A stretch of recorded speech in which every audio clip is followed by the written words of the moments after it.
Hello बच्चों, मेरे प्यारे बच्चों, मैं आपका मैथ टीचर राकेश सर फिर आपके YouTube channel math technique classes में आपका वेलकम करता हूं। जी हाँ, जैसा कि आप लोग जान रहे हो कि आप लोगों का नेक्स्ट डे एग्जामिनेशन हो रहा है बच्चों, और वो भी मैथ्स का बच्चों। जी हाँ, फुल तैयारी हो चुकी होगी बच्चों, लेकिन अभी भी आपकी घबराहट समाप्त नहीं हुई है। जी हाँ, समाप्त तभी होती है जब एग्जाम समाप्त हो जाता है तब। जी हाँ, लेकिन मन को शांत रखें बच्चों, मन को बिल्कुल कंट्रोल रखें। और जब आप मन को कंट्रोल रखेंगे तो आपका मैथमेटिक्स बिल्कुल आसानी से बनेगा बच्चों, और बिल्कुल जज्बे के साथ बनाना है बच्चों, है ना। और घबराहट होने की जरूरत नहीं है, घबराहट मत करें। अपने माइंड को, अपने मन को बिल्कुल शांत रखें, है ना। आज रात बड़ी लंबी होगी बच्चों, जी हाँ, बहुत लंबी। इसलिए बच्चों देखिए, टीचर का भी और स्टूडेंट का भी घबराहट बढ़ जाता है बच्चों एग्जामिनेशन में, परंतु अपने मन को कंट्रोल रखने पर आप बिल्कुल आसानी से, है ना, अच्छे एग्जाम दे सकते हैं बच्चों। और आपकी तैयारी भी हो चुकी है बच्चों, और आपके मन को शांत करने के लिए ही मैं आपके सामने फिर इस चैनल के माध्यम से उपस्थित हुआ हूं। आपको मैं कुछ जी हाँ, जब क्या होता है, जब तक आस रहती है बच्चों, जब आस रहेगी तभी हम लोग उसमें आगे बढ़ते हैं बच्चों, है ना। जी हाँ, तो आशा तो है ही, है ना। आज आशा है, आज समय भी है। चलिए, आज मैं आपको कुछ, जी हाँ, बिल्कुल एक निगाह से आप देख लें बच्चों। जी हाँ, आपको हम कुछ छोटा छोटा प्रॉब्लम आपको दिखाने जा रहे हैं बच्चों, जो आपके लिए बिल्कुल अच्छा होगा। इसको देख लेना है बच्चों, है ना। चलिए, अपने समय पर, है ना, जल्दी से जुड़े इस चैनल के माध्यम से और फिर कुछ अच्छे प्रॉब्लम्स बनाए बच्चों। जी हाँ, आइए आपके सामने फर्स्ट प्रॉब्लम मैं दे रहा हूं, बिल्कुल छोटा सा नन्हा सा प्रॉब्लम। जी हाँ, एकदम छोटा सा नन्हा सा प्रॉब्लम आपके सामने दे रहा हूं। देखिए, मैं कहूं भाई आपको मैं दे रहा हूं कि प्रूव दैट, जी हाँ, प्रूफ करनी है vector A cross vector B whole square अब plus vector A dot vector B whole square is equal to A square B square. जी हाँ, is equal to A square B square, है ना। ये vector का problem है, छोटा problem है लेकिन अच्छा प्रॉब्लम है। आइए हम लोग इसको बनाएं। देखिए, vector A cross vector B पर whole square, vector A dot vector B पर होल स्क्वायर। जी हाँ, यह क्रॉस और डॉट दोनों का इस्तेमाल किया गया है, इस दोनों का इस्तेमाल किया गया है मेरे प्यारे बच्चों। Vector A cross vector B क्या होता है, तो mod of B sine theta and N cap पर होल स्क्वायर। जी हाँ, ए क्रॉस बी क्या होता है भाई, mod of B sine theta N cap पर होल स्क्वायर। और vector A dot vector B क्या होता है, तो mod of B cos theta पर होल स्क्वायर, है ना। चलिए, स्क्वायर सब पर डालिए, mod of A square, mod of B square, sine square theta and N cap पर स्क्वायर, है ना। फिर यहां देखिए, mod of A square, mod of B square, cos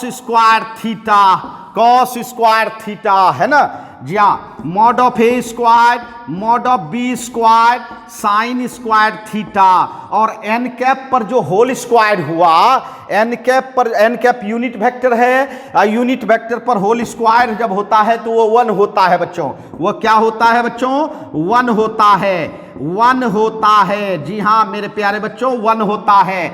N cap पर होल स्क्वायर का मतलब हो गया N cap dot N cap, और N cap dot N cap मतलब मॉड ऑफ एन कैप पर square. Mod of N cap कितना, 1, this is equal to 1, है ना। जी हाँ, दिस इज इक्वल टू 1।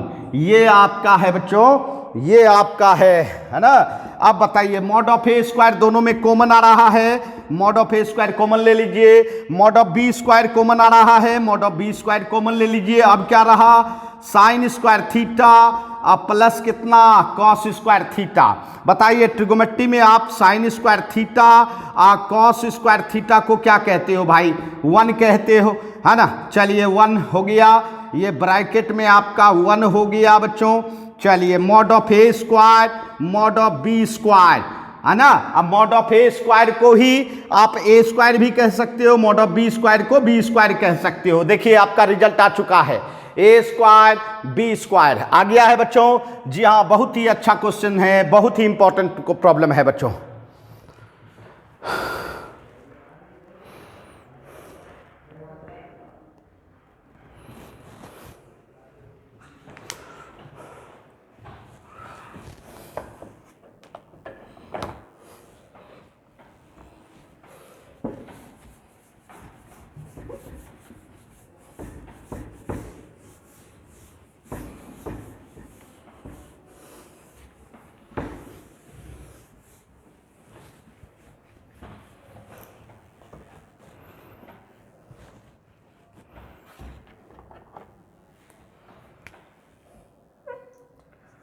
आइए क्वेश्चन 2। क्वेश्चन 2 जो है, क्वेश्चन 2 क्या कहता है बच्चों, क्वेश्चन 2 कहता है if vector A plus vector B plus vector C का सम 0 वेक्टर है तो प्रूफ करना है कि vector A cross vector B equal to vector B cross vector C equal to vector C cross vector A. जी हाँ, A cross B cross C cross A तीनों equal है और तीनों में आपको इक्वल दिखानी है बच्चों।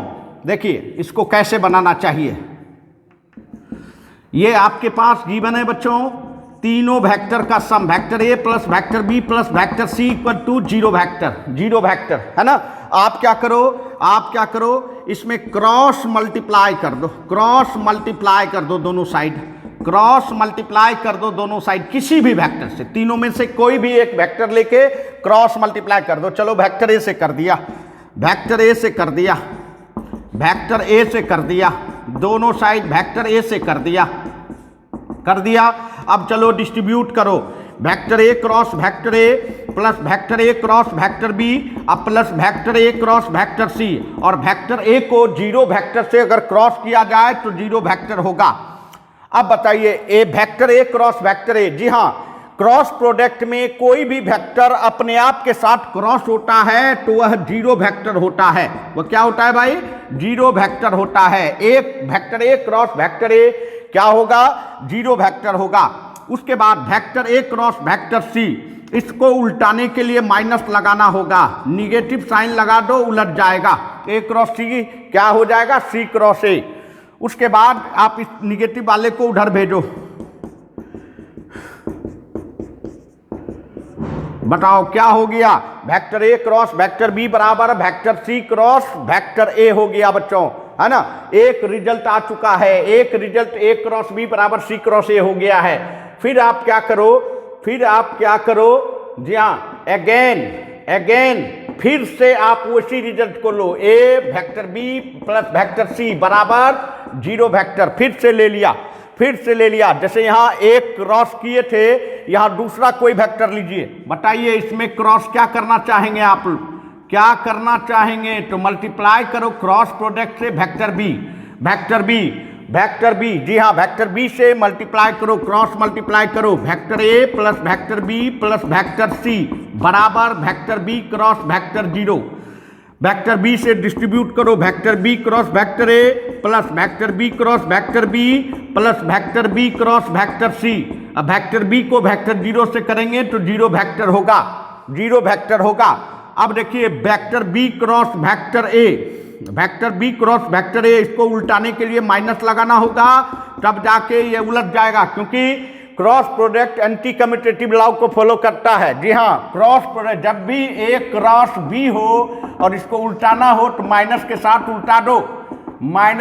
उल्टा दो, जी हाँ। अब देखिए सेम वेक्टर अगर क्रॉस होता है तो क्या बोले, 0 vector, vector B cross vector C बराबर 0 vector. Minus vector A cross vector B बराबर, इसको उधर भेज दीजिए, minus vector B cross vector C, vector B minus minus cancel, vector A cross vector B बराबर vector B cross vector C, है ना। ये आपका दूसरा रिजल्ट दिख रहा है, vector A cross vector B बराबर vector B cross vector C हो गया, और vector A cross vector B बराबर क्या था, vector C cross vector A. जरा गौर करो, फर्स्ट रिजल्ट और सेकंड रिजल्ट का लेफ्ट साइड बराबर है तो राइट साइड भी बराबर होगा। इसका मतलब है दोनों रिजल्ट से आप ये कह सकते हो कि ए क्रॉस बी वेक्टर बराबर बी क्रॉस सी वेक्टर बराबर सी क्रॉस ए वेक्टर, तीनों एक दूसरे के बराबर हो गया बच्चों, क्योंकि ए क्रॉस बी किसके बराबर था, सी क्रॉस ए, और ए क्रॉस बी किसके बराबर था, बी क्रॉस सी। इसका मतलब ए क्रॉस बी तो दोनों का कॉमन है, इसीलिए ए क्रॉस बी बराबर बी क्रॉस सी बराबर सी क्रॉस ए हो गया। ठीक है, समझ गए, बहुत ही इंपॉर्टेंट क्वेश्चन है।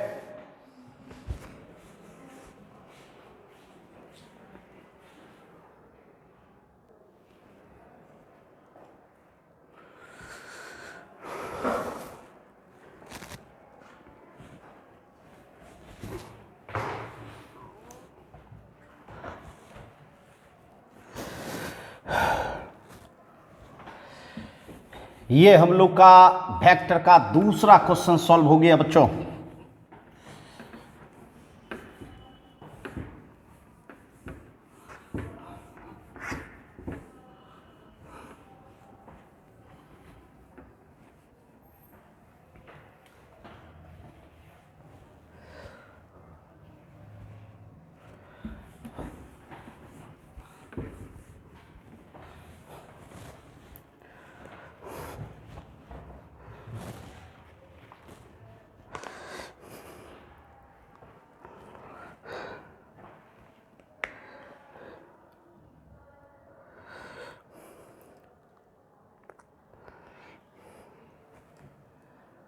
आइए क्वेश्चन 3 देखें, क्वेश्चन 3 देखें बच्चों, क्वेश्चन 3 देखें।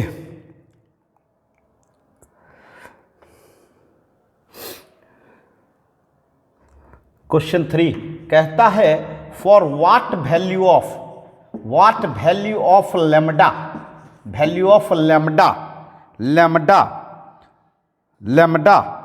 Are the vectors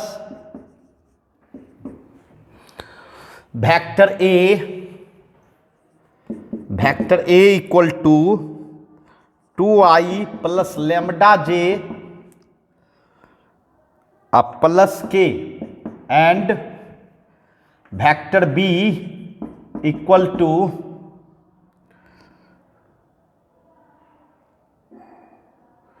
i minus 2j plus 3k are perpendicular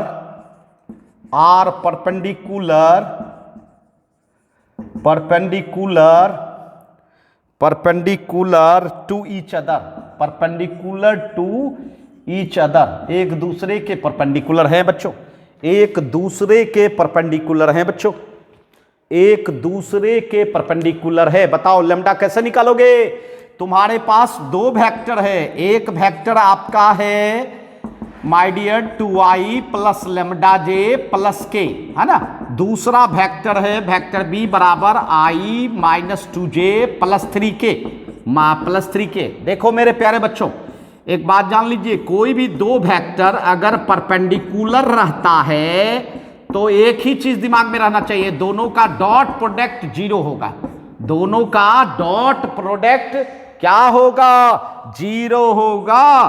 तो आपके पास वेक्टर ए और वेक्टर बी एक दूसरे पर परपेंडिकुलर है, तो निश्चित तौर पर आपको क्या लेना चाहिए? Vector A dot vector B बराबर 0, और vector A dot vector B करिए, आई डॉट आई करिए, जे डॉट जे कीजिए, के डॉट के कीजिए। बोलिए 2 गुना 1, आई डॉट आई 1 हो जाता है भाई, जे का कोफिशिएंट है लैम्डा गुना कितना? -2, और फिर 1 गुना 3 बराबर कितना? 0। तो 2 माइनस 2 लैम्डा प्लस 3 बराबर 0, 3 2 5 माइनस 2 लैम्डा बराबर 0, अर्थात लैम्डा बराबर क्या निकल गया? 5/10। 2। क्या निकला बच्चों? 5/2। जी हाँ, तो इस तरह से हम लोग लैम्डा का मान निकाल पाते हैं बच्चों, है ना, लैम्डा का मान निकाल पाते हैं। समझ गए?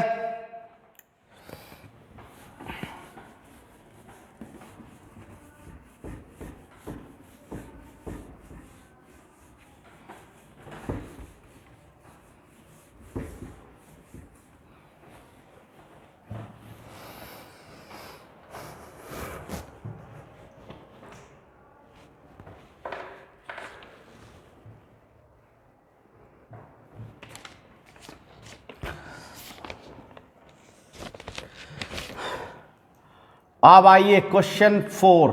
जी हाँ, क्वेश्चन 4। क्वेश्चन 4 जो है अब हम लोग देखने जा रहे हैं। कहता है find the angle between the pair of lines. जी हाँ, पेयर ऑफ लाइन्स। चलिए, अब हमारे सामने 3D का प्रॉब्लम आ रहा है बच्चों। 3 डायमेंशनल कोऑर्डिनेट ज्योमेट्री का प्रॉब्लम है। ये देखिए, 3 डायमेंशनल कोऑर्डिनेट ज्योमेट्री का प्रॉब्लम है। 2j + 2k और दूसरा लाइन है बच्चों 5i + 2j - 2k, है ना, अब plus mu 3i + 2j + 6k। ठीक है, अब इसका एंगल निकालना है।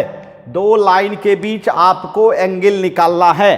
दो लाइन के बीच एंगल निकालना है। तो मेरे प्यारे बच्चों, दो लाइन के बीच एंगल निकालना है। तो सबसे पहले दोनों लाइन, ये पहला लाइन है मान लो, ये दूसरा लाइन है। लाइन का इक्वेशन होता है वेक्टर r बराबर vector a1 + lambda vector b1। ये आपका लाइन का इक्वेशन है, जिसमें कि वेक्टर a1 जो होता है वह जिस पॉइंट से वह पास करता है उस पॉइंट का ये वेक्टर है, अर्थात इसको कहा जाता है position vector of point A को, और बी को बोला जाता है position vector of direction ratio या डायरेक्शन कोसाइन। जी हाँ, और एंगल जब भी निकलता है बच्चों, एंगल जब भी निकलता है तो डायरेक्शन रेशियो से या डायरेक्शन कोसाइन से। हमेशा याद रखें 3D में डायरेक्शन रेशियो या डायरेक्शन कोसाइन से। जी हाँ बच्चों, याद करो cos थीटा बराबर हम लोग का vector b1 dot vector b2 bye mod of b1 mod of b2। जी हाँ, वेक्टर फॉर्म में इस रिजल्ट के द्वारा आप निकाल सकते हैं। और यदि यह कार्टेशियन फॉर्म हो तो L1 L2 + M1 M2 + N1 N2 by root over L1 square + M1 square + N1 square root over L2 square + M2 square + N2 square. जी हाँ, ये फार्मूला बनता है कार्टेशियन फॉर्म में, है ना। तो जी हाँ, मेरा जो है ये देखिए, ये पहला लाइन है, ये दूसरा लाइन है बच्चों। अब देखिए वेक्टर r बराबर e हो गया a1, ये हो गया आपका b1। तो आपको a1 से काम नहीं है, b1 से काम है। तो वेक्टर b1 क्या सब हुआ बताइए, i + 2j + 2k। पहला लाइन का डायरेक्शन रेशियो आपको पता चल गया। और अगर कार्टेशियन फॉर्म में लिखना होगा तो 1 2 2 कोएफिशिएंट खाली लिखेंगे। कार्टेशियन फॉर्म में लिखना होगा तो 1 2 2 लिखेंगे। ठीक है जी हाँ, अर्थात वेक्टर को भी देख के आप कार्टेशियन लिख सकते हैं। फिर दूसरे लाइन का डायरेक्शन रेशियो बताओ b2, बताओ 3i + 2j + 6k। ठीक है, अब बताओ cos थीटा बराबर हमारा क्या था, b1 vector dot b2 bye mod of b1 mod of b2, है ना।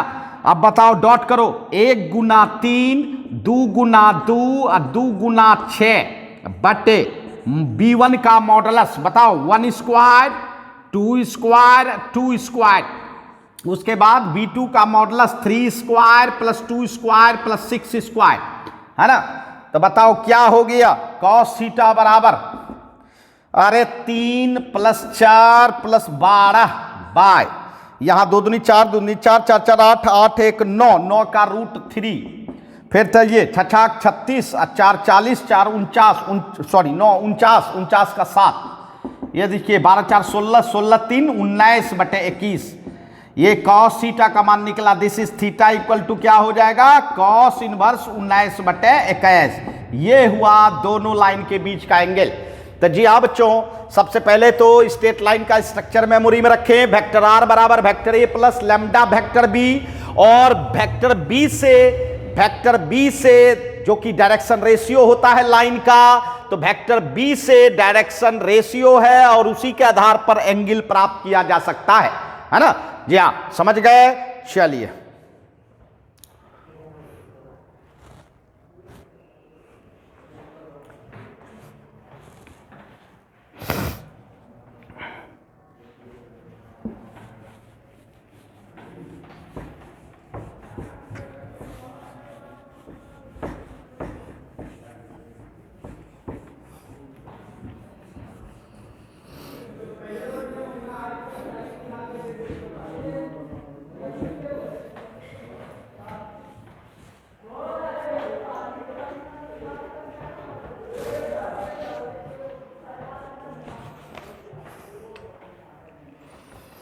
आइए क्वेश्चन 5 हम लोग देखें। क्वेश्चन 5, जी हाँ, क्वेश्चन 5 कहता है find the shortest distance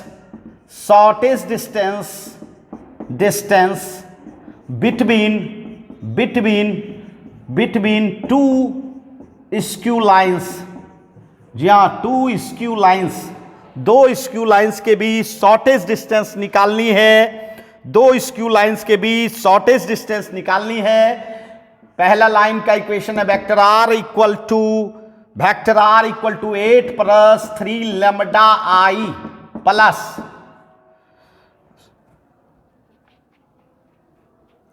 minus है बच्चों 9 + 16 लैम्डा जे प्लस 10 + 7 लैम्डा के।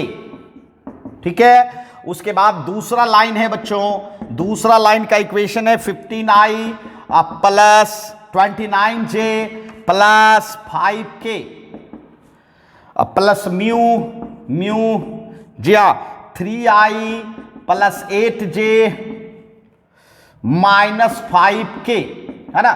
ये दोनों लाइन स्क्यू लाइन्स हैं, इन दोनों के बीच शॉर्टेज डिस्टेंस निकालना है।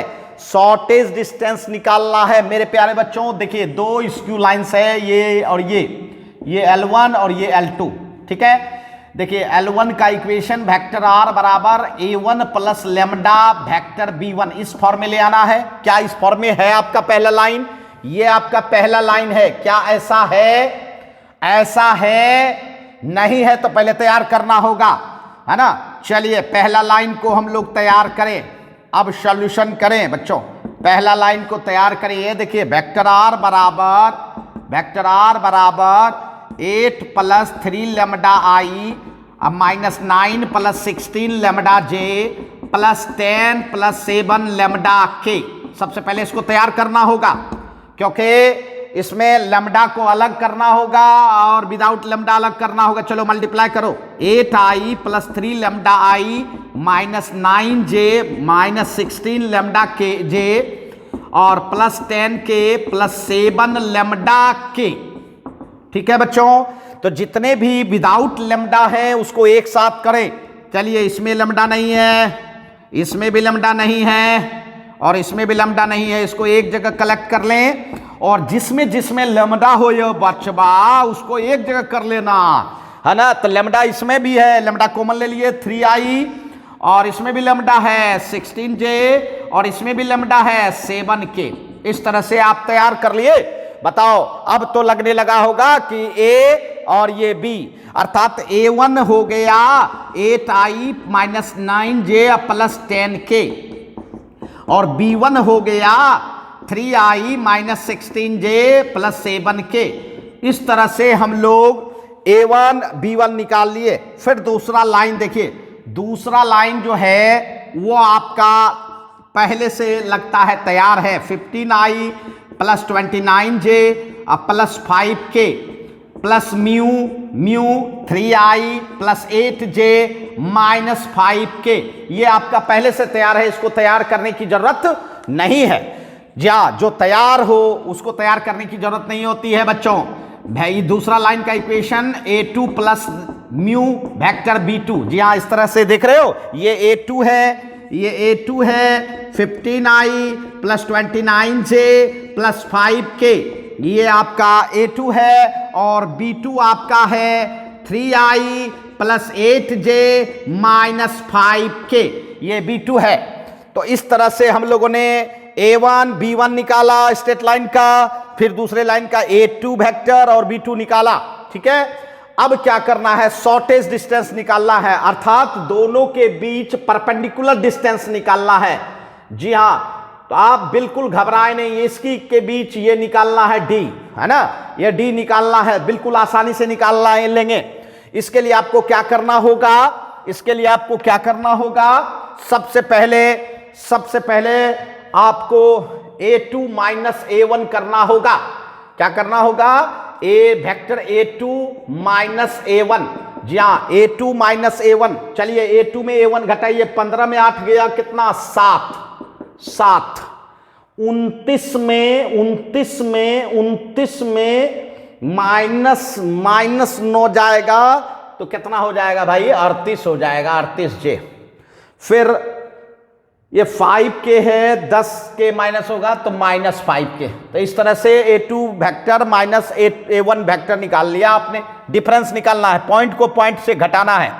फिर आपको B1 को B2 के साथ क्रॉस करना है, क्रॉस प्रोडक्ट निकालना है। क्रॉस तो डिटर्मिनेंट से निकलता है, फर्स्ट रो में I J एंड K दिया जाएगा, सेकेंड रो में B1 का कंपोनेंट दिया जाएगा। बताइए B1 का component 3 minus 16 and 7, 3 minus 16 and 7।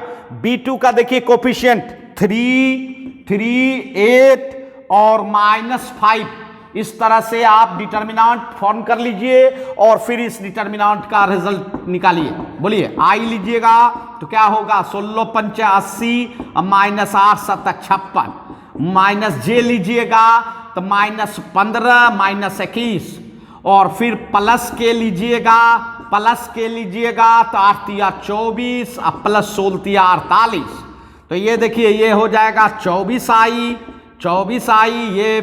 ये 5 1 6 36 माइनस 36 प्लस 36 J हो जाएगा, और ये 72 K हो जाएगा। तो इस तरह से हम लोग B1 क्रॉस B2 भी निकाल लिए।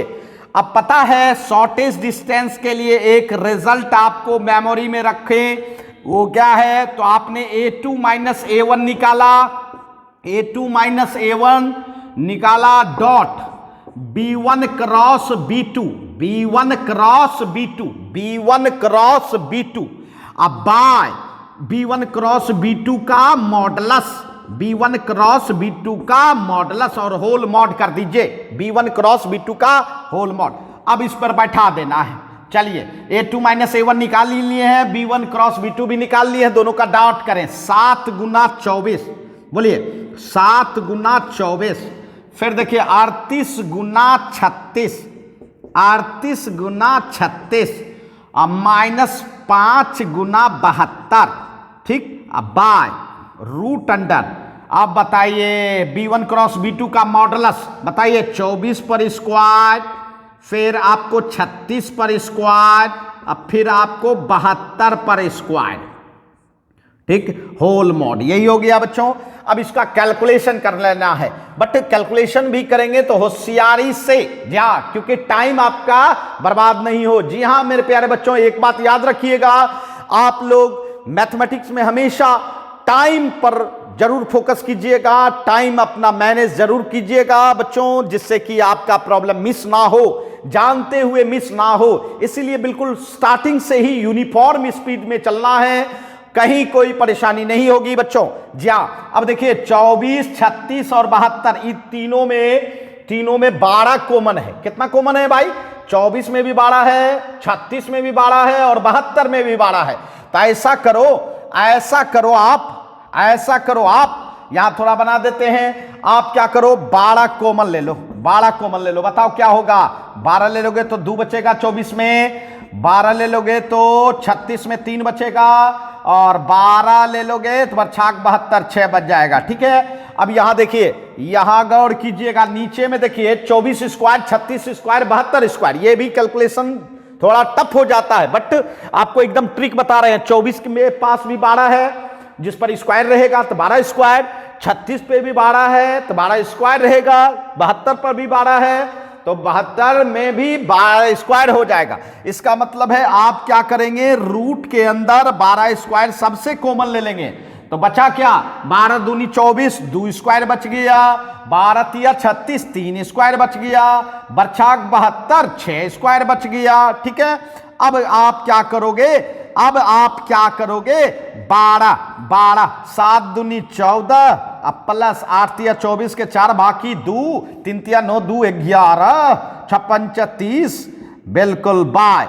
और 12 स्क्वायर का रूट बाहर आएगा तो 12 हो जाएगा, 3 तिया 9, 2 दूनी 4, 9 4 13, और 6 के 36, 12 भाई ये 49 हो गया, और 49 का रूट भी क्या हो गया माय डियर, 7 हो गया, 7 49।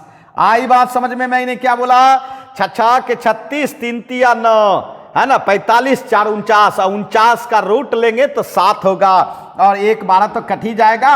अब बताओ ये आपका कितना हो गया भाई, 98 हो गया, 4 4 8 28, और 98 98 बट्टे, और बोलिए कैंसिल बरसते 98, कितना आ गया, 12 यूनिट। जी हाँ, 12 यूनिट। तो इस तरह से हम लोग शॉर्टेज डिस्टेंस निकालते हैं माय डियर, जहां शॉर्टेज डिस्टेंस निकालते हैं, शॉर्टेज डिस्टेंस बिल्कुल आसानी से निकाल सकते हैं, है ना। और उसके लिए फॉर्मूला क्या है, डी बराबर vector A2 minus vector A1 dot B1 cross B2 bye mod of B1 cross B2। इस पर बैठा दीजिए, आपका शॉर्टेज डिस्टेंस निकल जाएगा। मेरे प्यारे बच्चों, एक बात याद रखिएगा, ये वेक्टर फॉर्म में था और वेक्टर फॉर्म में ही रिजल्ट भी है। अगर ये कार्टेशियन फॉर्म में भी रहता तो इसको वेक्टर में बदल लेते और फिर इसी वेक्टर रिजल्ट से आपको शॉर्टेज डिस्टेंस निकालना है। समझ रहे हैं ना? जी हाँ बच्चों, चलिए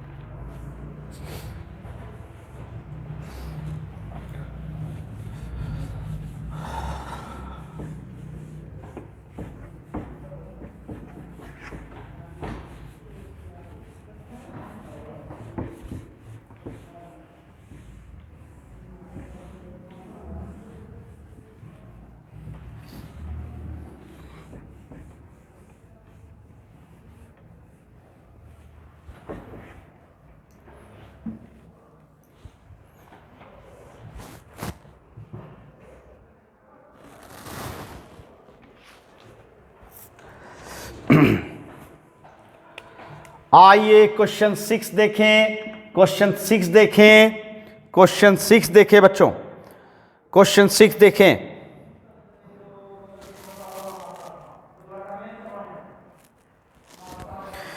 क्वेश्चन 6 जो है वह प्रोबेबिलिटी पर है बच्चों।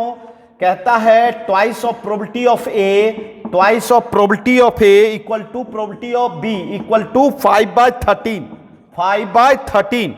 ठीक है, उसके बाद प्रोबेबिलिटी ऑफ, उसके बाद probability of A by B equal to 2/5, that is conditional probability, है ना। और फाइंड करना है, फाइंड करना है probability of A union B. क्या फाइंड करना है? Probability of A union B. जी हाँ, probability of A union B find out करना है। मेरे प्यारे बच्चों देखिए, इसको कैसे बनाएंगे?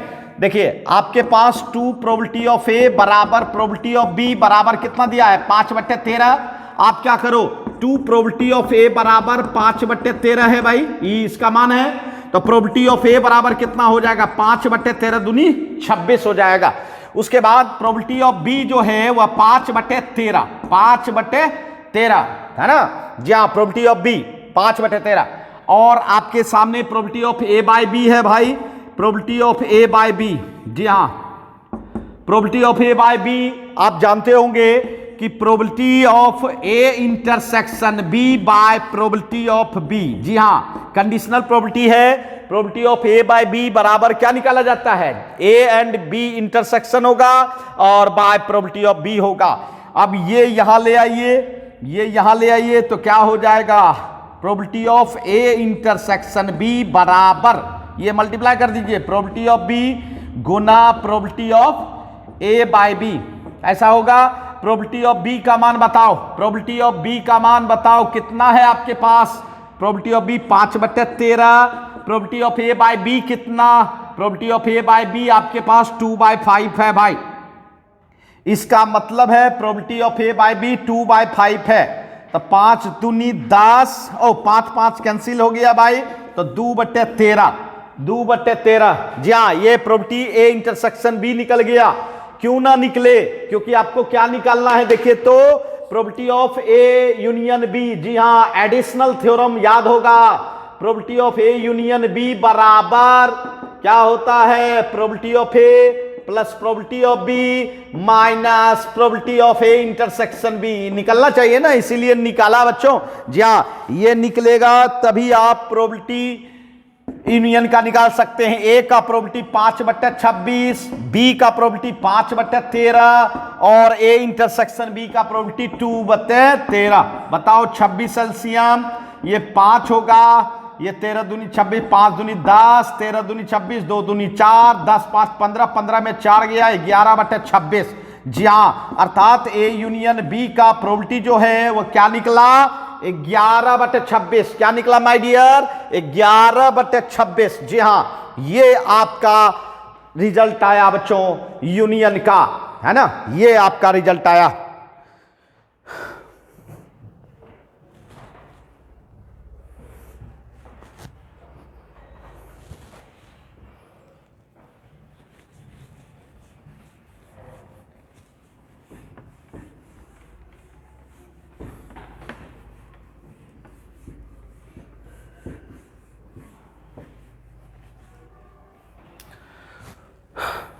आइए अब हम लोग क्वेश्चन 6 देखें, सॉरी क्वेश्चन 7, क्वेश्चन 7।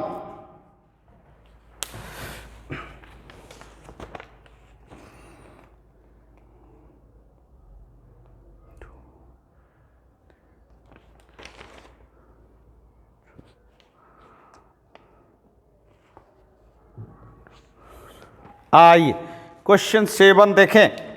देखिए क्वेश्चन 7 क्या कहता है, कहता है कि if probability of A equal to 1/2, probability of A union B equal to 3/5 और probability of B equal to P है, पी है, बहुत ही इंपॉर्टेंट है बच्चों, ठीक है, प्रोबेबिलिटी ऑफ बी पी है। तो कहता है फाइंड करो P का मान, बहुत ही इंपॉर्टेंट है, फाइंड करो P का मान जबकि if they are first condition है म्यूचुअली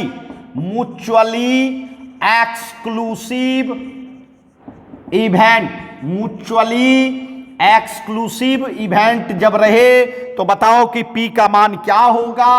और दूसरा कंडीशन है इंडिपेंडेंट इवेंट जब रहे तब बताओ P का मान क्या होगा। दो शर्तों के आधार पर आपको P का मान निकालने के लिए दिया जा रहा है।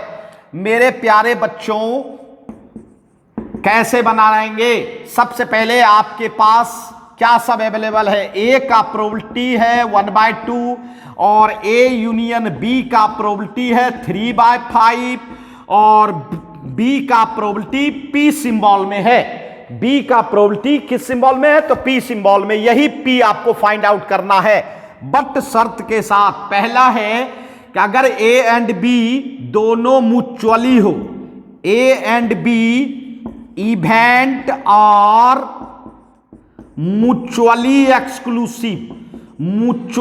एक्सक्लूसिव मतलब क्या होता है मेरे प्यारे बच्चों, म्यूचुअली एक्सक्लूसिव इवेंट वही होता है जब दोनों में इंटरसेक्शन फाई हो, अर्थात ए और बी में कोई चीज कॉमन नहीं होगा, तभी दोनों म्यूचुअली एक्सक्लूसिव होगा। और जब फाई की बात आती है तब इसका अगर प्रोबेबिलिटी देखा जाए तो 0 होता है। हमेशा याद रखेंगे, ऑब्जेक्टिव पूछा जा सकता है कि फाई का प्रोबेबिलिटी कितना होता है, 0, और सैंपल स्पेस का प्रोबेबिलिटी कितना होता है, तो 1 होता है ना। फाई का प्रोबेबिलिटी 0 और सैंपल स्पेस का प्रोबेबिलिटी 1 मेरे यारों, है ना।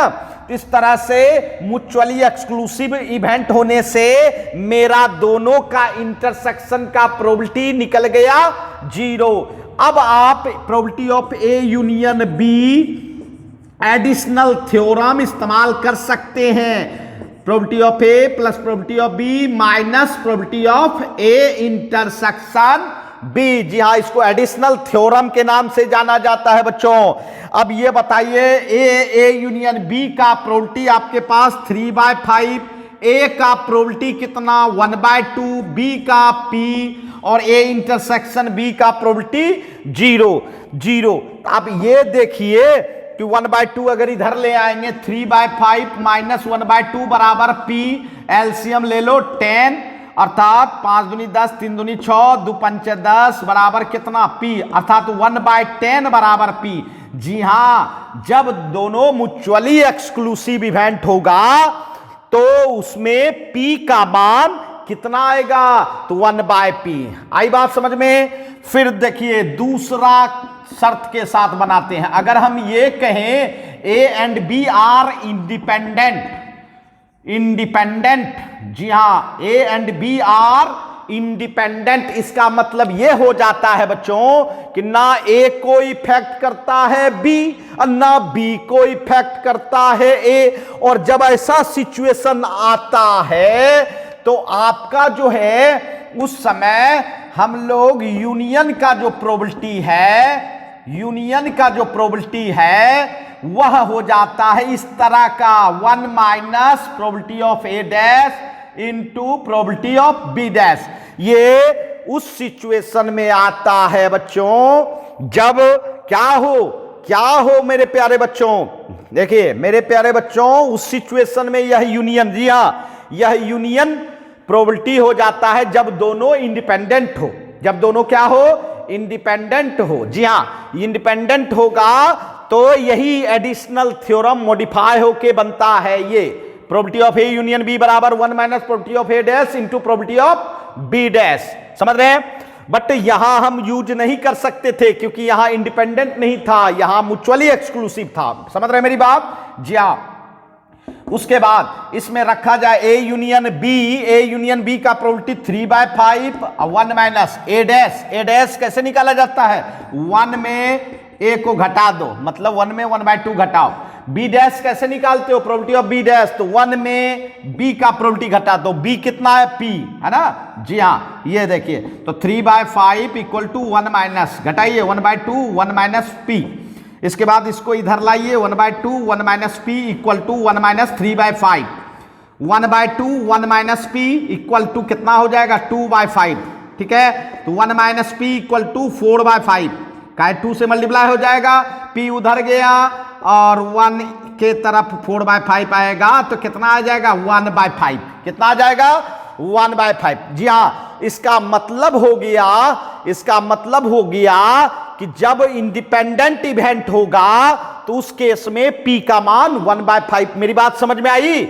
जब A and B are independent हो उस समय एडिशनल थ्योरम E नहीं लेना चाहिए, उस समय आपको क्या लेना चाहिए, तो ये वाला लेना चाहिए, probability of A union B बराबर 1 minus probability of A dash into probability of B dash. ठीक है, जब आपको पता चल चुका है कि इंडिपेंडेंट है बच्चों। ठीक है, समझ गए।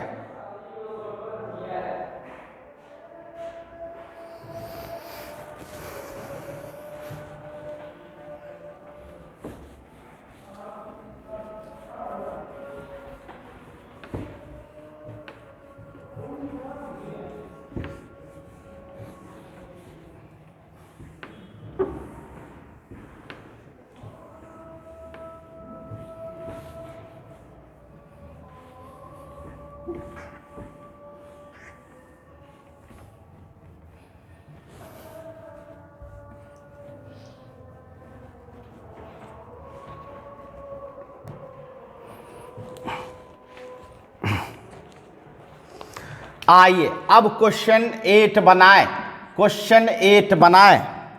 कहता है क्वेश्चन 8 कि बहुत ही इंपॉर्टेंट है बच्चों, बहुत ही इंपॉर्टेंट, वेरी वेरी इंपॉर्टेंट। कहता है ए speak the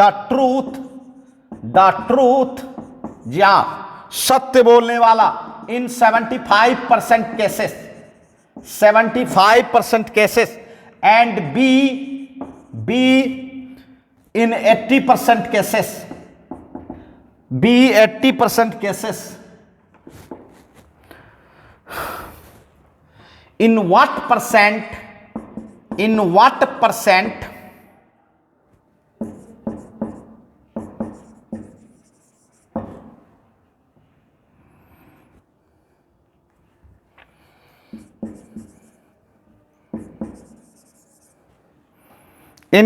percent of cases are they likely to contradict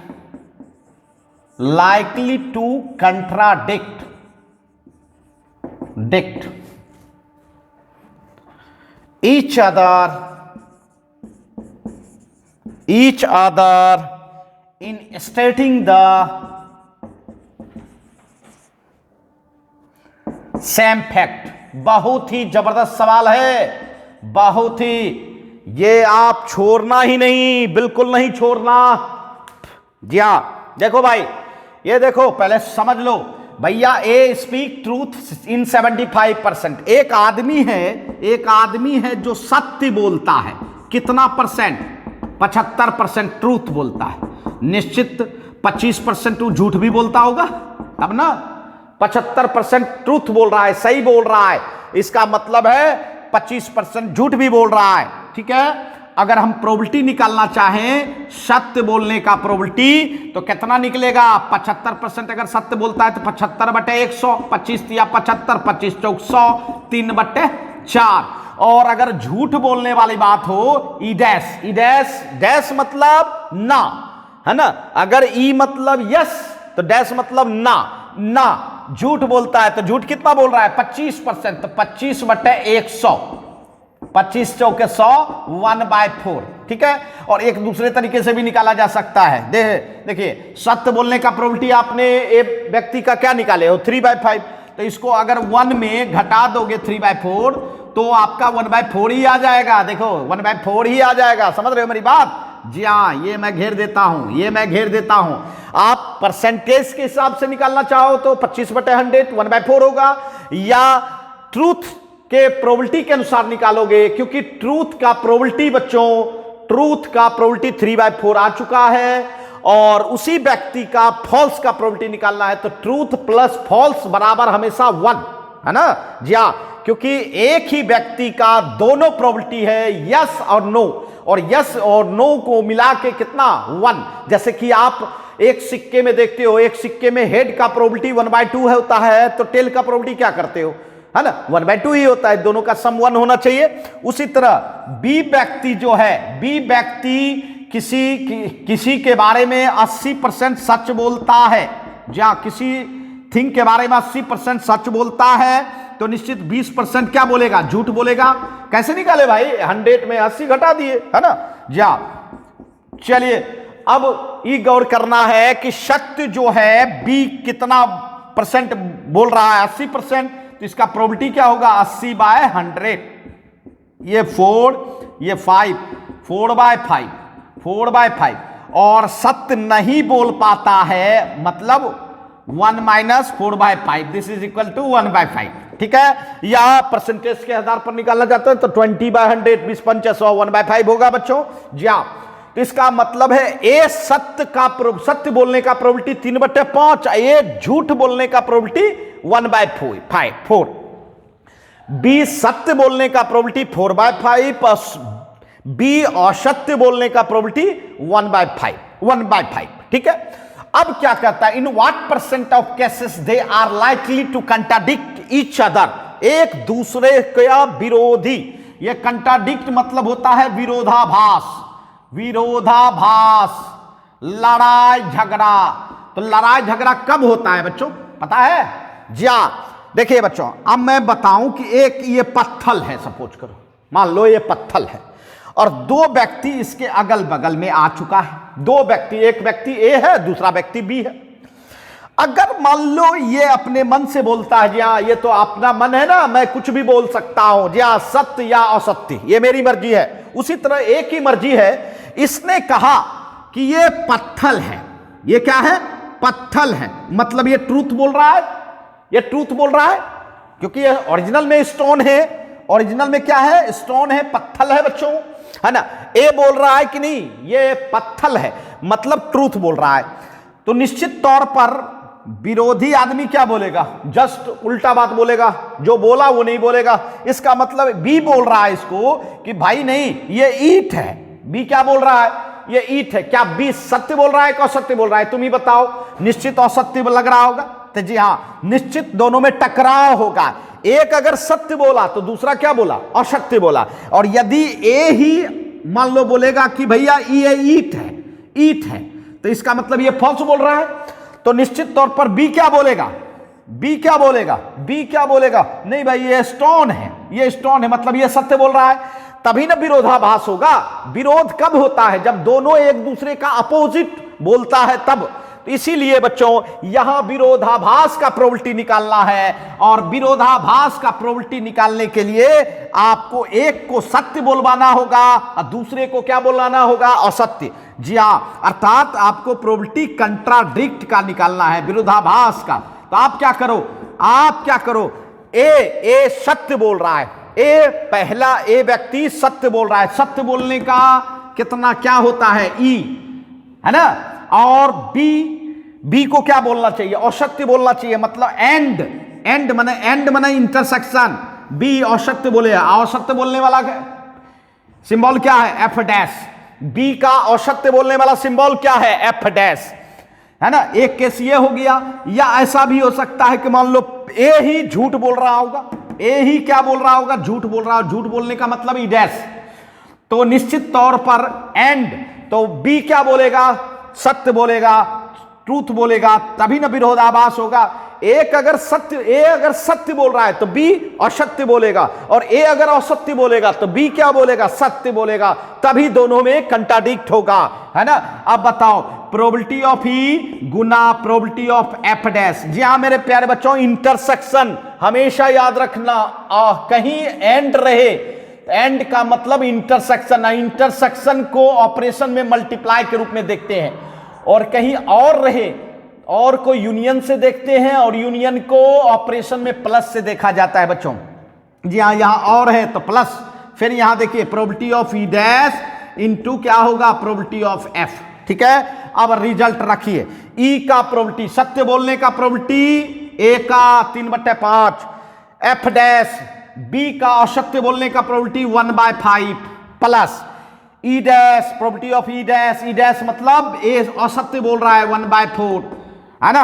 और एफ मतलब बी सत्य बोल रहा है 4/5। बताओ कितना हो गया,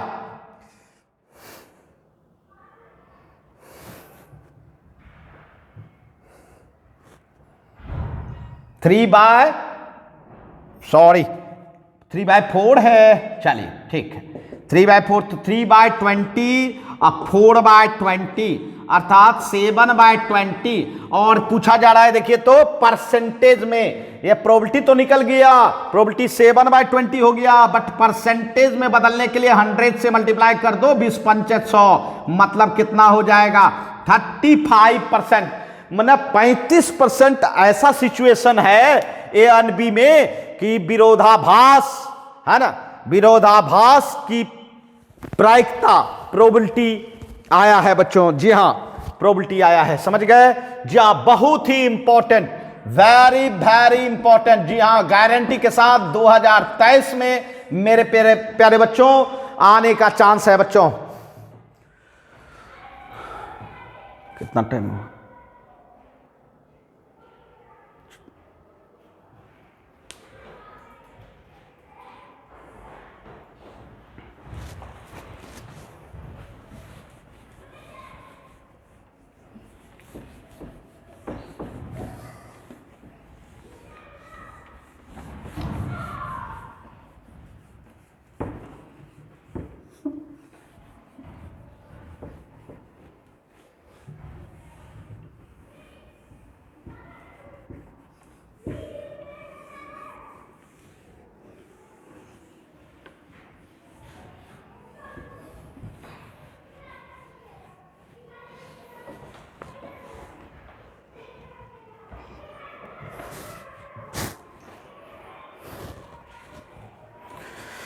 आइए क्वेश्चन 9। जी हाँ, क्वेश्चन 9 मेरे प्यारे बच्चों, ये भी क्वेश्चन काफी इंपॉर्टेंट है।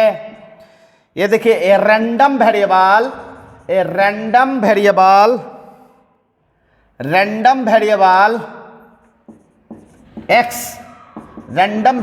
x has the following probability distribution,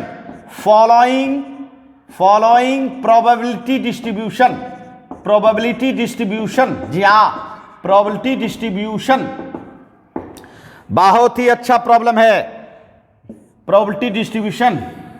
ये क्वेश्चन लॉन्ग में भी पूछा जा सकता है, शॉर्ट में भी पूछा जा सकता है, ये मर्जी है उसकी। जी हाँ, जब उसकी मर्जी चलती है तो किसी और की मर्जी कभी नहीं चल सकती है बच्चों। देखिए, फर्स्ट रो में रैंडम वेरिएबल और सेकंड रो में उसका प्रोबेबिलिटी। रैंडम वेरिएबल 0 1 2 3 4 5 6 एंड 7 है ना। जी हाँ, और प्रोबेबिलिटी है इसका 0, ये है k, ये है 2k, ये है 2k, ये 3k, ये आपका k स्क्वायर, ये 2k स्क्वायर, और ये 7k square plus k, 7k square plus k। जी हाँ, और इसमें जो है ये प्रोबेबिलिटी डिस्ट्रीब्यूशन दिया गया है और फाइंड आउट करनी है first number k, second number probability of x less than equal to 3, और third number probability of x greater than equal to 6। 3 सवाल है इसमें, बिल्कुल आसानी से बना सकते हैं मेरे प्यारे बच्चों। जरा गौर कीजिए। देखिए मेरे प्यारे बच्चों, रैंडम वेरिएबल, जी हाँ, रैंडम वेरिएबल ये दिया हुआ है 0 से 7, एक ही सैंपल स्पेस का। जी हाँ, एक ही सैंपल स्पेस का ये सारा रैंडम वेरिएबल है बच्चों। जी हाँ, और उसी का ये प्रोबेबिलिटी दिया हुआ है। आपको प्रोबेबिलिटी में ही के इन्वॉल्व है, देख रहे हो। तो मेरे प्यारे बच्चों, एक बात जान लो, अगर किसी भी सैंपल स्पेस का सब प्रोबेबिलिटी है बच्चों, तो निश्चित ये बांटा गया है, तो सबको अगर जोड़ दीजिएगा तो उसका सम 1 हो जाएगा, क्योंकि आपको पता है सैंपल स्पेस का प्रोबेबिलिटी कितना होता है, 1 होता है। इसलिए आपको करना क्या है, 0 से कहां तक, 7 तक, 0 से 7 तक सबके प्रोबेबिलिटी को जोड़ दें, उसका सम कितना हो जाएगा, 1 हो जाएगा। मतलब 0 plus k plus 2k plus 2k plus 3k plus k square plus 2k square अब plus 7k square plus k equal to 1। ये हो गया 10k square plus 9k plus equal to 1। चलिए 10k square plus 9k minus 1 equal to 0, इसको factor कर लो भाई। 10k minus k minus 1 बराबर 0, -1 minus 0। अब ये बताओ 10k कॉमन ले लेंगे तो k प्लस 1, अब -1 कॉमन ले लेंगे तो k प्लस 1 बराबर 0, k plus 1 into 10k minus 1 बराबर 0, k बराबर -1 और 1/10। तो k का मान -1 भी निकला, k का मान 1/10 निकला। लेकिन k गौर कर रहे हो, प्रोबेबिलिटी में है बच्चों, k कांस्टेंट तो है, बट ये किस में इन्वॉल्व है, प्रोबेबिलिटी में। और किसी का भी प्रोबेबिलिटी बच्चों 0 और 1 के बीच में ही होता है, जो कि पॉजिटिव होता है, निगेटिव हो ही नहीं सकता है। तो इसका मतलब है कि ये -1 नहीं हो सकता है। तो इसका मतलब हुआ कि k का मान क्या हो सकता है भैया, तो 1/10 प्लस 1/10। ठीक है, फिर अब दूसरा कंडीशन वाला सवाल बना सकते हो, जहां x is less than equal to 3, तो लेस देन 3 इक्वल टू भी है, तो 3 से प्रोबेबिलिटी आपको लेना है। चलिए पहला लेना है 3 वाला का रैंडम वेरिएबल का प्रोबेबिलिटी, फिर 2 वाला का रैंडम वेरिएबल का प्रोबेबिलिटी, फिर 1 वाला का रैंडम वेरिएबल का प्रोबेबिलिटी, फिर 0 वाला का रैंडम वेरिएबल का प्रोबेबिलिटी। क्योंकि 3 से लेना है 0 तक, 3 से लेना है 0 तक। 3 वाला कितना है भाई, 2k, 2 वाला कितना है 2k, उसके बाद 1 वाला कितना है k, और 0 वाला कितना है, तो भैया 0, 2 2 4 1 5k, और k का मान रख दो 1/10, 5 दूनी 10, कितना हो गया 1/2 हो गया। और तीसरा फिर सवाल कर रहा है x is greater than equal to 6, मतलब 6 से बड़ा और बराबर, मतलब 6 से बड़ा और बराबर का मतलब हो गया 6 का भी और फिर 7 का भी।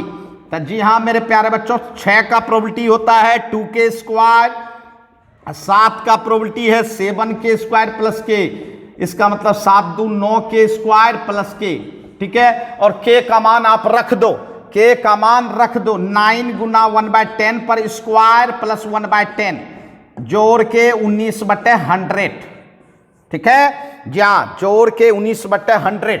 ये आपका क्या निकला, रैंडम वेरिएबल में k का मान और साथ साथ सभी का प्रोबेबिलिटी निकला। बात समझ रहे हैं ना, बहुत ही इंपॉर्टेंट है, यह लॉन्ग क्वेश्चन में भी पूछा जा सकता है बच्चों, और यह आपके लिए 2023 के लिए वेरी वेरी इंपॉर्टेंट है मेरे प्यारे हो, है ना। एक नजर जरूर दे देंगे बच्चों। जी हाँ, आपका बिल्कुल माइंड हल्का करने के लिए मैं आया हूं बच्चों, बिल्कुल आसान बनाने के लिए मैं आया हूं, सिर्फ आपके नजरों के सामने लाने का प्रयास कर रहा हूं बच्चों। जी हाँ, एक एक नजर देनी है, लेकिन प्रेशर बिल्कुल नहीं लेनी है, बिल्कुल अपने माइंड को सिंपल बना ले, आसान कर दें, है ना, एकदम टेंशन फ्री हो जाए। जी हाँ, तनाव नहीं रखना है बच्चों, है ना।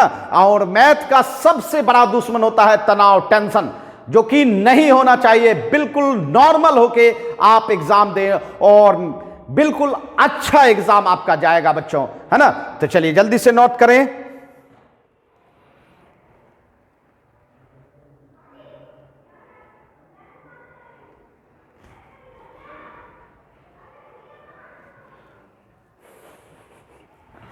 आइए अब आपके लिए बिल्कुल आखिरी प्रॉब्लम, लास्ट प्रॉब्लम बच्चों। जी हां, अंतिम प्रॉब्लम।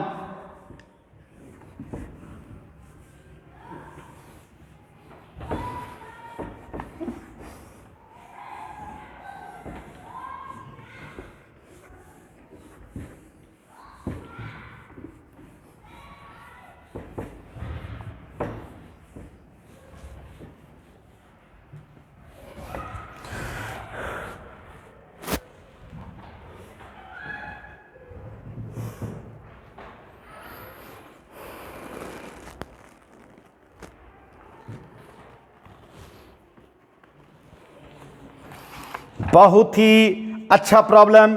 जी हां, आइए और आपके लिए और इस साल के लिए भी बेहतर प्रॉब्लम। जी हां, बहुत ही अच्छा प्रॉब्लम है।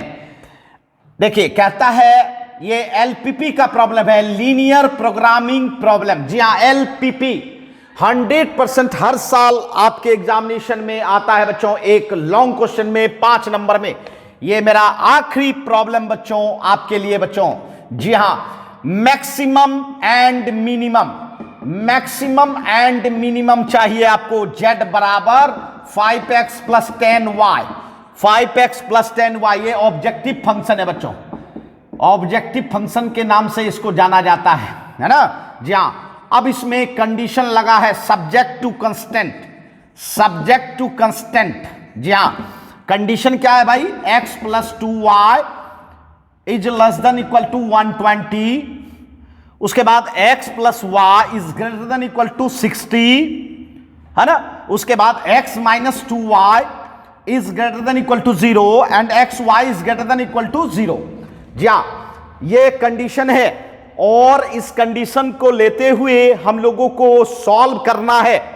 मेरे प्यारे बच्चों, एलपीपी का जो भी सवाल होता है वो मैथमेटिकली सॉल्व नहीं करते हैं, ग्राफिकली। तो जी हाँ, ग्राफ किसका ड्रॉ करेंगे, तो ये जो कंडीशन है इसी कंडीशन का। आइए, सबसे पहला है लीनियर इन इक्वेशन, ये देखिए 120 ले लिया। दूसरा है बच्चों linear inequation x plus Y is greater than 60, और तीसरा है x minus 2y is greater than equal to 0। और ये जो देख रहे हो x 0 से बड़ा है, y 0 से बड़ा है, इसको सिर्फ ये बताना है भाई कि यह फर्स्ट क्वाड्रेंट क्षेत्र में लेना है आपको। पहले से शर्त रहता है एलपीपी में, आपको फर्स्ट क्वाड्रेंट के क्षेत्र से बाहर नहीं जाना है, क्योंकि x why always non negative होता है बच्चों, नॉन निगेटिव मतलब निगेटिव नहीं होता है। अब चलिए आप इसका ग्राफ ड्रॉ करना चाहते हैं, सबसे पहले इसका इक्वेशन लिखना होगा। इक्वेशन मतलब समीकरण। आप क्या करो, इस less than equal, less than और ग्रेटर देन हटा के इक्वल टू खाली दे दो, इक्वल टू, यहां भी इक्वल टू दे दो, ठीक है, यहां भी इक्वल टू दे दो, दे दिया जी हाँ। सभी अब स्ट्रेट लाइन हो गया, सब क्या हो गया, स्ट्रेट लाइन, जो कि आप जानते हो लीनियर इक्वेशन, जानते हो ना, रैखिक समीकरण, जिसका कि ग्राफ आप 10th में भी ड्रॉ किए होंगे। लेकिन यहां देखिए, यहां हम लोग क्या करेंगे, कैसे ड्रॉ करेंगे, यहां पहले पहचानिए, x है, y है, कांस्टेंट है। जब तीनों चीज रहता है तो x y दोनों एक्सिस को कट करेगा, x और y दोनों एक्सिस को कट करेगा। जी हां मेरे प्यारे बच्चों, x एक्सिस को भी कट करेगा। तो मेरे प्यारे बच्चों एक बात याद रखिए, x एक्सिस पर जहां भी कट करे x तो होगा, लेकिन y मेंबर 0 होता है। तो आप क्या करो, x एक्सिस पर अगर पॉइंट आपको ढूंढना है तो y0 इसमें पुट कर दो, y0 पुट करोगे तो x का मान कितना निकलेगा, 120, मतलब पॉइंट हो गया 120, 0 निकला। अब फिर y एक्सिस को अगर कट कर रहा है, y एक्सिस को अगर कट करेगा और यहां कट कहीं भी करेगा तो x 0 होता है और y जो भी हो जाए तो y ही आपको निकालना पड़ेगा, है ना। तो x 0 पुट करेंगे तब ना आपका y निकलेगा।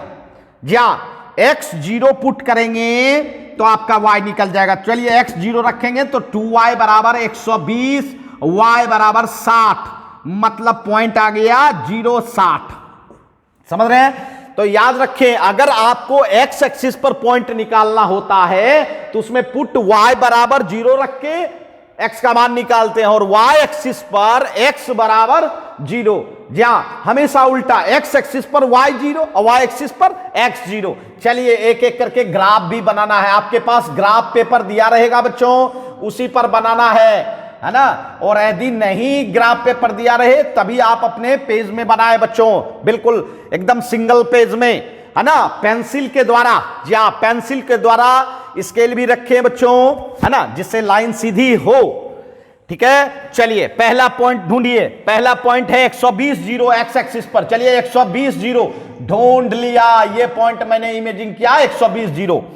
ठीक है, दूसरा पॉइंट 0, 60 लीजिए, 0, 60, और दोनों पॉइंट को मिला दें माय डियर, और दोनों पॉइंट को जब मिला दिए तो ये स्ट्रेट लाइन आपका ड्रॉ हो गया। इसका इक्वेशन भी लिख दो, x + 2y = 120 हो गया। अब आपको क्षेत्र ढूंढना है। ये स्ट्रेट लाइन दो साइड बनाया, एक ऑरिजिन साइड, ये देखिए ऑरिजिन साइड, और एक ऑरिजिन के अपोजिट साइड। तो आप क्या करो, आपको पता लगाना है कि ये जो मेरा लीनियर इक्वेशन है, यह ऑरिजिन साइड है, ऑरिजिन के अपोजिट है। तो आप क्या करो, इसमें 0, 0 रख दो, ऑरिजिन रख दो। 0 + 2 × 0, 0 is less then 120, 0 is less then 120। क्या यह सही लग रहा है? 0 छोटा होता है 120 से? जी हाँ, 0 सबसे छोटा होता है पॉजिटिव नंबर से। जो भी पॉजिटिव नंबर तुम्हारे सामने आएगा उस सभी से छोटा। भाई 120 पॉजिटिव है भाई, छोटा होगा। इसका मतलब है यह 0, 0 को क्या कर रहा है, संतुष्ट कर रहा है, मतलब इसका साइड इधरे है, यही क्षेत्र हुआ। मेरी बात समझ रहे हैं? जी हाँ, किसी भी पॉइंट को पुट करके आप जांच कर सकते हैं। आइए अब दूसरा देखिए लीनियर इक्वेशन। इसमें भी देखिए पहचानिए, x, y एंड कांस्टेंट तीनों चीज है, तो इसका मतलब यह भी दोनों एक्सिस को काट रहा होगा। तो निश्चित x एक्सिस पर काटेगा तो y तो 0 होबे करेगा। y 0 रख के x का पता लगा लो भाई, 60 अर्थात 60, 0। ठीक है, अब फिर y एक्सिस पर अगर पता लगाना है तो x 0 रखो और y बराबर 60। इसका मतलब है d हो गया 0 एंड 60। ठीक है, फिर चलिए यहां आप खोजिए दूसरा लाइन। पहला क्या हुआ, 60, 0, 60, 0 120 का आधा x एक्सिस पर 60, 0। ठीक है, अब फिर 0, 60। अरे माय डियर, y एक्सिस पर 0, 60 है, मतलब d भी पॉइंट यही है। जी हाँ, d भी पॉइंट यही है, अर्थात 0, 60। ठीक है, कोई बात नहीं, इन दोनों को मिलाते हुए स्ट्रेट लाइन ड्रॉ कर लो। ये देख माय डियर, ये मैंने तैयार कर लिया। ये स्ट्रेट लाइन क्या है, इसका इक्वेशन x + y = 60। फिर क्षेत्र गिनना है, क्षेत्र पता लगाना है, इस लाइन के इस पार या उस पार। तो मेरे यारों यहां भी 0, 0 रखो, 0 + 0 = 60। 0 इज ग्रेटर देन 60। देखो ये कह रहा है पॉजिटिव नंबर से बड़ा है 0, नहीं, इसका मतलब ये संतुष्ट नहीं किया, मतलब इस पार है ना, ऑरिजिन साइड नहीं है, उस पार। अब बताओ ये लाइन जो देख रहे हो ये इस पार कहता है, ये लाइन इस पार कहता है, मतलब बीच वाला कॉमन हो गया। ठीक है, चलिए ठीक है। अभी एक लाइन और है, यहां देखिए x है, y है और कांस्टेंट है ही नहीं, कांस्टेंट 0 है। और कांस्टेंट जो 0 होता है वह कहां से पास करता है पता है? ऑरिजिन से। लेकिन ऑरिजिन से पास करने के लिए आपको यहां y का मान निकालना होगा। चलो y का मान निकालते हैं। 2y बराबर x, y बराबर x/2। ये बताओ प्लस निकला कि माइनस? बिल्कुल पॉजिटिव निकला, पॉजिटिव निकला, पॉजिटिव निकला। जी हाँ, अगर पॉजिटिव निकलता है y का मान तो यह निश्चित तौर पर ऑरिजिन से पास करते हुए फर्स्ट क्वाड्रेंट से कहां जाएगा भाई? फर्स्ट क्वाड्रेंट से थर्ड क्वाड्रेंट में, फर्स्ट क्वाड्रेंट से कहां जाएगा? थर्ड में। और यदि y का मान निगेटिव आता तो सेकेंड क्वाड्रेंट से होते हुए फोर्थ में जाता। ठीक है, चलिए अब हमको पॉजिटिव मिल चुका है। ये देखिए, ये मैं खींच लिया, ये इक्वेशन है भाई x - 2y = 0। ठीक है, अब इस लाइन का भी आपको देखना पड़ेगा कि लाइन का इस पार है कि उस पार है। ठीक है, देखिए मेरे प्यारे बच्चों, एक बात गौर करिए, यह लाइन ऑरिजिन से होके जा रही है तो निश्चित इसमें ऑरिजिन तो पुट नहीं होगा, है ना। कोई दूसरा पॉइंट पुट करो, 60 0 पुट कर सकते हो या 120 0, दोनों में से कोई पुट कर सकते हो। चलो 60 0 ही पुट करते हैं, 60 0 ही पुट करते हैं। चलिए x के जगह पे 60 और y के जगह पे 0, greater than 0, 60 is greater then 0। देखो सही है कि नहीं? 60 पॉजिटिव है नंबर, बिल्कुल, और बड़ा दिखा रहा है 0 से, बिल्कुल सही है। इसका मतलब ये सेटिस्फाई कर रहा है, मतलब इधर ही होगा। अब बताइए कॉमन कितना हो गया? ये लाइन इस पार, ये लाइन इस पार, ये लाइन इस पार, ये पूरा कॉमन हुआ। लेकिन एक चीज और बोला गया था, फर्स्ट क्वाड्रेंट। तो मेरे प्यारे बच्चों, हम लोग रंगाएंगे, कलर करेंगे यहां तक फर्स्ट क्वाड्रेंट, क्योंकि आपको दूसरे क्वाड्रेंट में नहीं घुसना है। ठीक है, तो ये हो कहलाता है फिजिबल रीजन। क्या कहते हैं इस रीजन में? इस रीजन को फिजिबल रीजन। और इसी रीजन के बाउंड्री पॉइंट पर आपको, है ना, मैक्सिमम और मिनिमम मिलने जा रहा है। देखो मेरे प्यारे बच्चों, पहला पॉइंट आपका 60 0 है ही, दूसरा पॉइंट 120 0। अब ये तीसरा पॉइंट आपको निकालना है। कैसे निकालना है? देखो तो क्रॉसिंग किसका किसका है? ये लाइन का इक्वेशन ये है और ये लाइन x - 2y। अब थोड़ा सा इक्वेशन को सॉल्व कर लो भाई। x - 2y = 0, है ना, ये कट जाएगा। 2x बराबर 120, x बराबर 60, और x अगर 60 हुआ तो 60 उधर घटा तो y बराबर 30, मतलब ये हो गया 60 और 30। समझ गए? 60 और 30। जी हाँ, ये माइंड में रखो, जो क्रॉसिंग करता है दोनों इक्वेशन को हल कर दो, बस निकल जाएगा। अब चलो ये पॉइंट किसका किसका क्रॉसिंग है? ये बीचे बीच और ये वाला तो ये इक्वेशन है x - y = 60, x + y = 60 और x - 2y = 0। बताइए माइनस प्लस माइनस, ये कैंसिल, ये हो गया 3y बराबर 60 और y बराबर 20, और y 20 होगा तो x कितना होगा? 40 होगा, 40, है ना। इसका मतलब है ये हो गया आपका 40 और 20, 40 और 20। ठीक है, बस तैयार हो गया। अब आपको टेबल बनानी है, क्योंकि आपको पता लगानी है कि मैक्सिमम और मिनिमम क्या कितना है। जी हाँ, फर्स्ट टू थर्ड। चलिए टेबल बना लेते हैं। ये देखिए, ये टेबल बना लीजिए आप। ठीक, x y। अब आपकी जरूरत है ऑब्जेक्टिव फंक्शन की, क्योंकि इसी का तो आपको मैक्सिमम मिनिमम चाहिए, है ना। चलिए टेबल बनाइए। 5x + 10y। ठीक है, इसमें चलिए पॉइंट पुट कीजिए। 60 0, 56 30 300, 120 0, 12 5 60, 600, 60 30, बाउंड्री पॉइंट खाली रखना है। 56 30 300 600 और फिर 40 20, है ना, 40 20, इसका मतलब 4 5 20 और ये 200 200 400।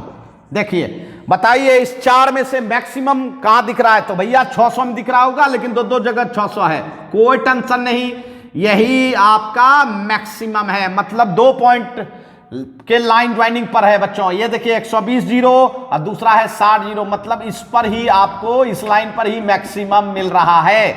इसका मतलब है जेड मैक्स जो मिल रहा है वह 600 मिल रहा है, लेकिन एट द लाइन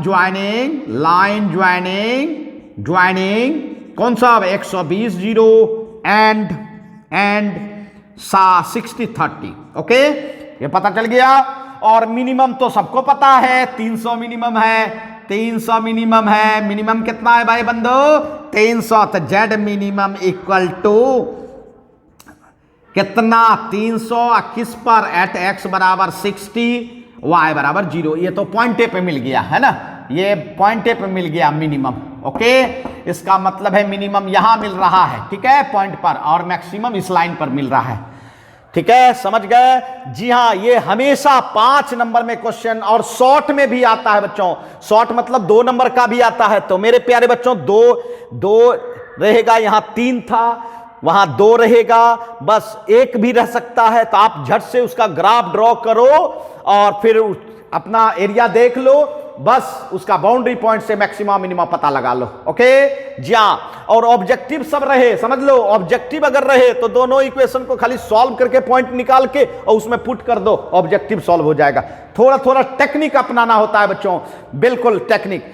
जी हां, मेरा प्रयास रहा बच्चों आप लोगों को बिल्कुल आसान कर दे। जी हां, नेक्स्ट आपका जो एग्जाम है बच्चों, बिल्कुल ही आसानी से देना है बच्चों, आराम पूर्वक देना है, नॉर्मल वे में बन के देना है बच्चों, जिससे कि आप बिल्कुल सही सभी क्वेश्चन को डील कर सके बच्चों, है ना।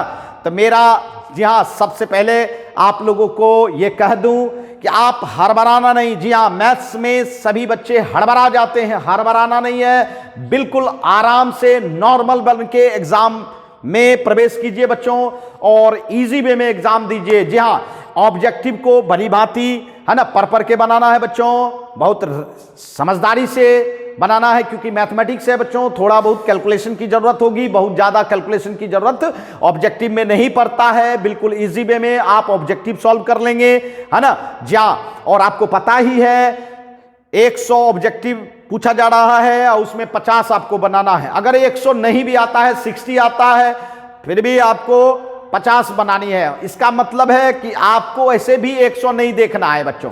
जी हाँ, जो 100 देखने में रहेगा वह ऑब्जेक्टिव पूरा नहीं बना पाएगा। इसीलिए मेरे प्यारे बच्चों याद रखिएगा, आप स्टार्टिंग से ही ध्यान रखना है कि जो भी बन रहा है आपको उसको बनाते रहना है ना। ये नहीं कि कुछ देर रिलैक्स होके फिर बनाएं, ऐसा होने से आपका समय बर्बाद हो जाएगा मेरे प्यारे बच्चों। तो आप समय को बचाएंगे, ये ध्यान रखेंगे स्टार्टिंग से ही कि समय कैसे बचता है ना, और उसको बचाते हुए अपने प्रॉब्लम को आगे बढ़ाना है। समझ रहे हैं, नंबर ऑफ प्रॉब्लम को आगे बढ़ाना है। जी हाँ बच्चों, और जब भी सब्जेक्टिव क्वेश्चन आप बनाओ, सब्जेक्टिव में लॉन्ग क्वेश्चन के लिए बिल्कुल समय रखना बच्चों, क्योंकि शॉर्ट में ज्यादा टाइम दे दीजिएगा तो लॉन्ग में हड़बड़ हो जाएगा।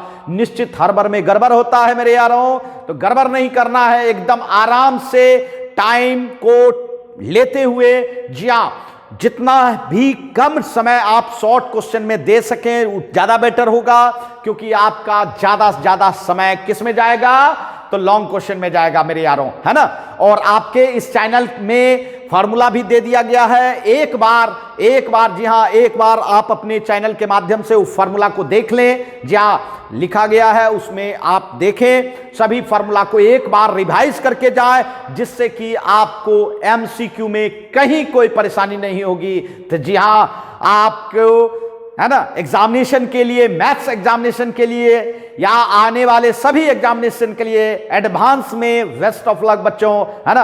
और सबको मेरे तरफ से शुभकामना है, और अच्छी तरह एग्जाम दें। और साथ साथ मैं ये भी कहना चाहता हूं कि बिल्कुल नॉर्मल हो जाए। जी हां, नॉर्मल हो जाए, इसका मतलब है कि रात में ज्यादा देर तक नहीं जगना चाहिए बच्चों। जी हां, बिल्कुल नॉर्मल हो जाए, एकदम टाइम के साथ रेस्ट कर लें, सो जाए, फिर मॉर्निंग में जग के बच्चों 3-4 मॉर्निंग में, जितना मॉर्निंग आप जग सके, उससे क्या होगा कि आप थोड़ा फार्मूला वगैरह चारों तरफ का रिवीजन कर सकें। जी हाँ, और फार्मूला आप रिवीजन कर लो, आप अपने कॉन्फिडेंस को बिल्कुल 100% लेके जाइए, निश्चित आप 100/100 मैथमेटिक्स में बना के आएंगे, है ना।